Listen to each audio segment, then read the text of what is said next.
Hello, I am Alexander Wolf, and this is Anne, our team. This is our paintbrush cleaning stand. I am Nicole Lara.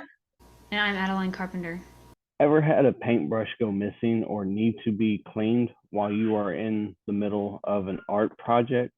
Have you ever been in the search of a practical utensil that would make painting easier and less chaotic? The requirements for this paintbrush stand would have been freestanding, self-contained, hold multiple brushes, easy to clean, and could be also used as a palette. When we were doing research to find a solution for this problem, we found some of the designs are as followed. The first design we found was the rinse cup with a spring brush holder. The pros for this design it was that it was easy to clean, small and practical, and cleans and holds the brushes. The cons were that it can only hold few brushes and it does not come with a palette. The second design we found was a multifunctional brush hold. The pros for this design was that it can deeply clean the brushes because it has the texture at the bottom and it holds different sizes of brushes and has a paint tray. And the cons for this one it was that it was hard to clean and to store away because of how big it was. The third design we found was a plastic brush holder with a rinse cup. The pros for this design it was that it holded a lot of brushes and it also cleaned them and helped them air dry. And it was also easy to store away. The cons for this one it was just that it did not include a painting tray. When we were brainstorming for ideas, we decided to each create our individual designs that will solve the problem. The first design was just a simple and small removable tube that hold four brushes, and it could be attached to a palette or standalone. The second design was a cube shape that held brushes of different sizes, and it also included a sponge holder that could be used to dry the brushes. And you could also add water at the bottom to rinse the brushes.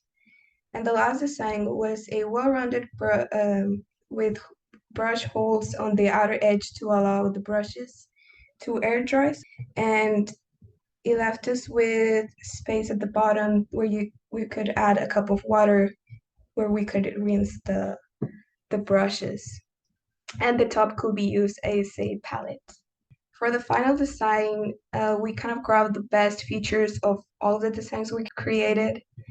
Um, it was a circular palette on a stand that had a variety of holes at the outer edges, to hold different size brushes. It also included a small bowl at the bottom where we could put some water and use it to rinse the brushes. So for the testing portion, as you can see in the pictures, there's the top. And so for the first one, here's the 3D printed design. And although it's only at 60% scale, you can see that if it was at full scale, you would have a lot of room up here on the top.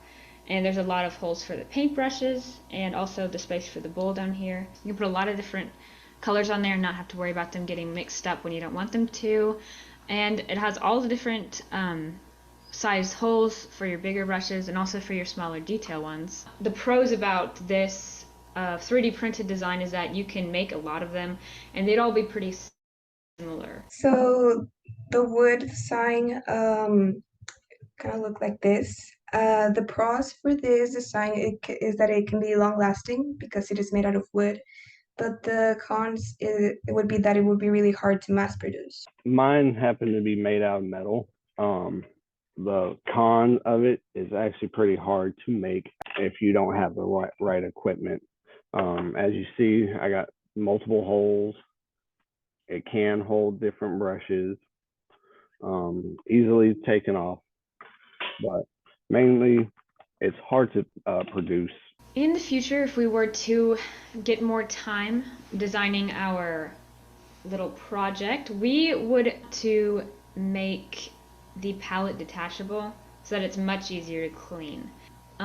We'd also want to add a sponge so that when you dipped your paintbrushes in the water, you could really easily dry them off. Our preferred design is the 3D printed one for how easy it is to access. So during our design process, the three of us all made our individual designs, and we took the best features from all of them and combined them into one while still focusing on our initial problem and the requirements for that. We learned that there is a big range of different designs that could be implemented into solving this one problem, and that it is our job to find the best design that will meet all of our requirements, which were that it was freestanding, self-contained, it doesn't have any removable parts as of yet, and it doesn't have any external tools that you need to make it. It holds multiple brushes, it's easy to clean, and it also has the palette on the top. We are very proud of our design that we came up for this problem. Thank you for coming to our presentation.